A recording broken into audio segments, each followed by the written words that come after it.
What's going on, everybody? Welcome into Where There's a Will with Will Ford. It's been a while since I've been in the lab bringing you another sports talk pod. Life's been crazy recently, but I'm back to my old ways of being inconsistent as all get out. But a couple big things that I want to talk about because NFL free agency, pretty much for the most part done. We've got about a month until the NFL draft. Um, some crazy news, signings, trades, and a big confirmation of who the number one pick in the NFL draft is going to be. That's where we'll start. First of all, appreciate you making the show part of your day, part of your night, whether you're watching on YouTube or Facebook or listening on Spotify, Apple Podcasts, SoundCloud, wherever you listen, wherever you are watching. Really appreciate it. Make sure you subscribe on whichever platform you like the most. I appreciate everyone that has. But let's start with the Chicago Bears. They have all but confirmed now that they're going to be taking Caleb Williams with the number one pick in the NFL draft this coming draft. So I think we all assumed that, right? Like months ago, even a year ago, that Caleb Williams was going to be the number one pick. He was always going to be the number one pick. But would the Bears stick with Justin Fields or would they keep Caleb Williams? And I think or go with Caleb Williams. And I think the overwhelming feeling over the last handful of months is that the Bears would move on from Justin Fields. You restart the clock on the quarterback position with the salary, the rookie contract, and you build around this generational talent in Caleb Williams. There seems to be some concerns about Caleb in terms of his maturity, with the nail painting stuff and going to cry to his mom in the stands, and he's never really faced real adversity before. But then also just all of these hero ball type plays that make him incredibly special. They're almost Mahomes like plays that he makes, but he makes them a little too often and doesn't take the easy stuff when it's presented to him. He's always looking for that home run play, which isn't always a bad thing, but it can get you into a lot of trouble as a rookie. And the NFL is so much different than college football. I mean, these are grown men that are coming at you twice as hard, twice as fast. So um, there's some concerns there about Caleb Williams's over reliance on the spectacular instead of just taking some of the boring checkdowns sometimes. But that's stuff that I think will come with time. But the Bears traded Justin Fields to the Pittsburgh Steelers for a sixth round pick. And if he plays for more than 51 or more than 50% of the snaps, so 51% of the snaps or more this coming year, it turns into a fourth round pick. I find that incredibly difficult to believe that that's all the Bears could get for Justin Fields. But when you look at the quarterback market during free agency and how things played out, it was pretty clear that Kirk Cousins was going to be the number one quarterback, kind of off the board. A guy that he's a top 10 to 15 quarterback in football, depending on who you ask, and he's going to provide stability. Now he's older. He's what, 35, 36, and he's coming off of a torn Achilles. So there's a huge element of risk there for the Atlanta Falcons. But if all goes well with his recovery, he's going to come in and be a solid starter. I mean, he wins more than he loses, in the regular season. He just hasn't had much playoff success, but he was the first domino to fall. And then you have Russell Wilson signing with the Steelers. And so you thought maybe the Steelers would be out of it in terms of a trade market for Justin Fields. And then guys like Sam Darnold, they go to the Vikings. Baker Mayfield stays with the Bucks, so on and so forth. And so the quarterback market really starts to dwindle a little bit. And you think for a guy as talented as Justin Fields, in terms of just raw ability, why isn't he getting looks from these teams on the market, considering how young he is, his running ability. He's got a strong arm. He's got all the physical tools. Just hasn't been consistent, and he's had some injuries over the first couple of years of his career. And I think the main concern for teams is that Justin Fields is going into his fourth year, and so teams you have to think about picking up that fifth year option. Do you want to do that? And then in short order, If you decline it, you're setting him up for a new contract that's going to pay more than his rookie contract.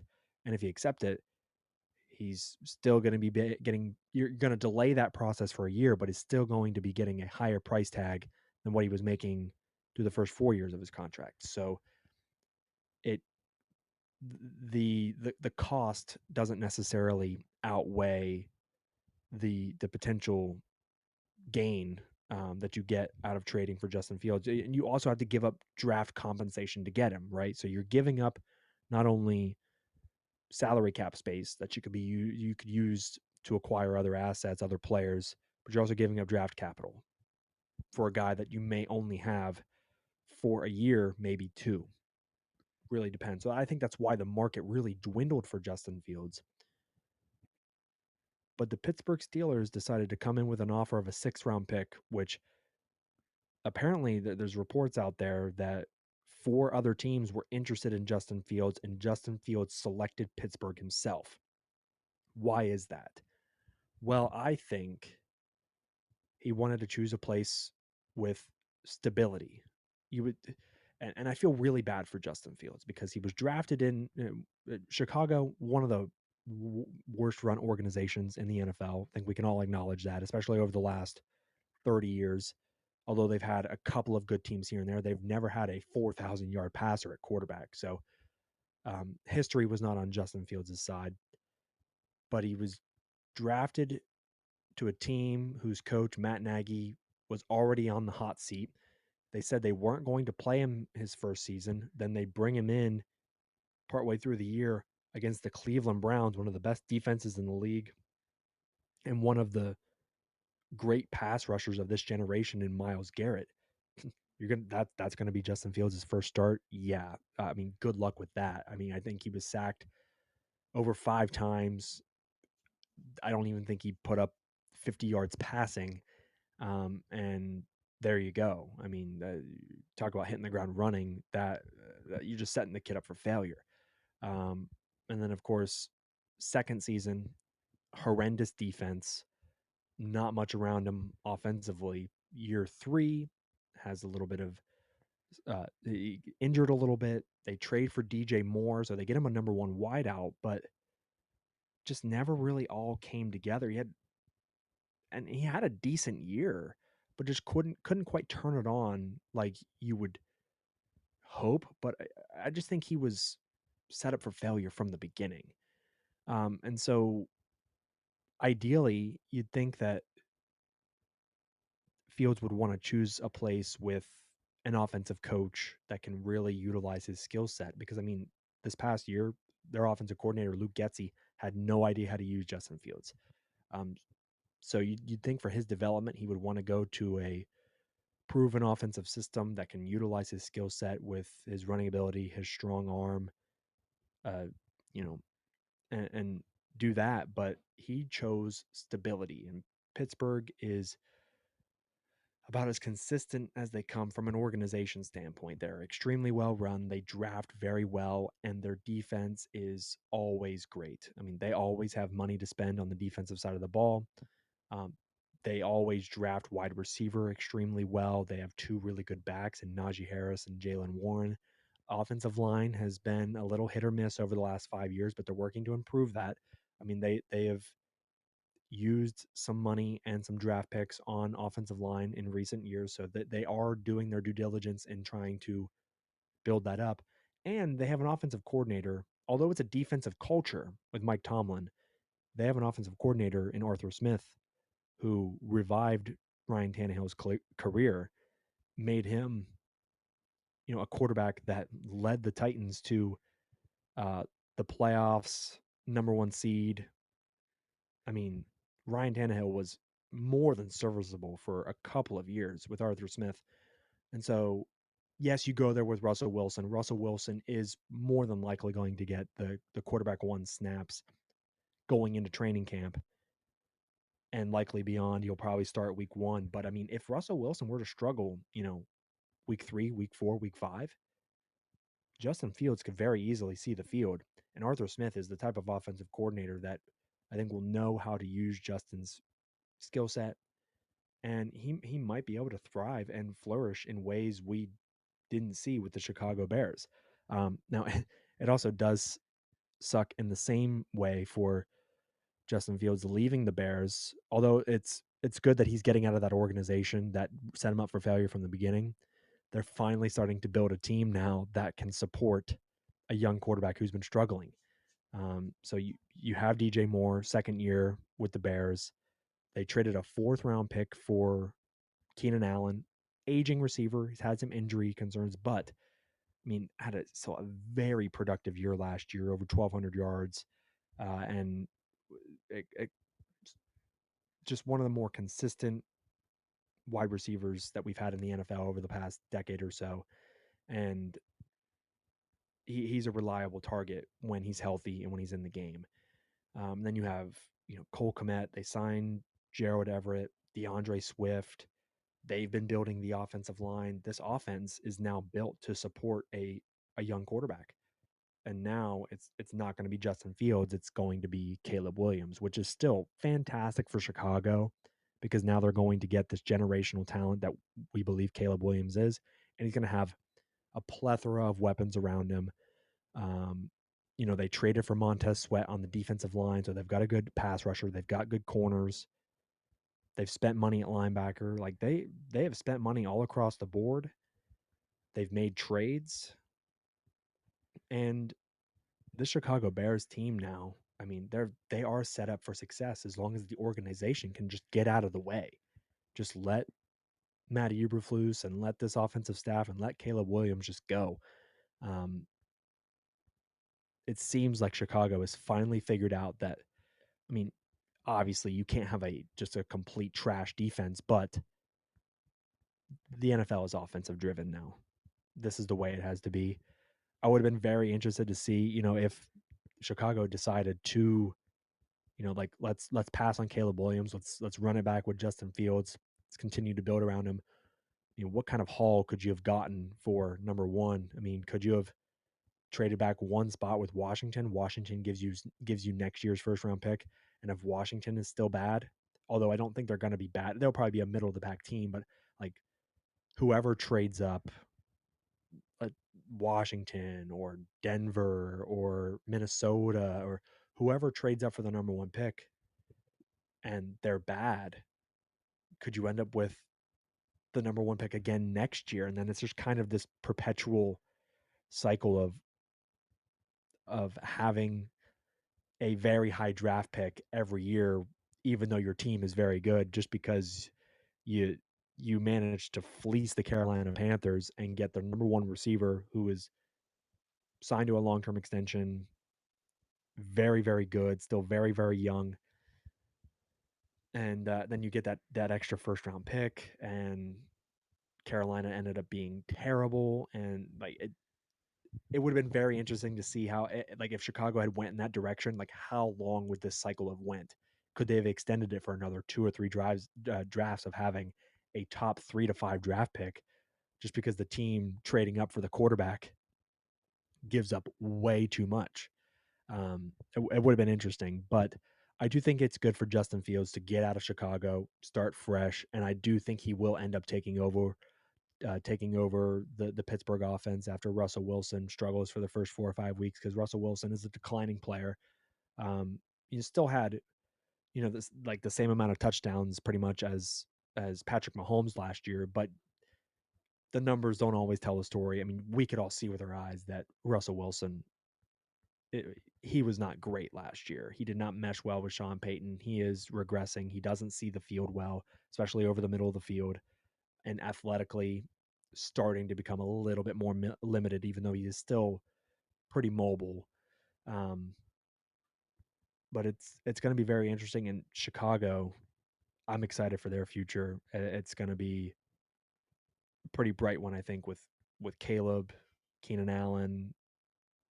And the other thing too that we haven't mentioned, their own pick is at number 9, so they could add a piece to the defense and get like Jared Verse, another edge rusher, or they could get another receiver because Keenan Allen is a bit older, injury prone.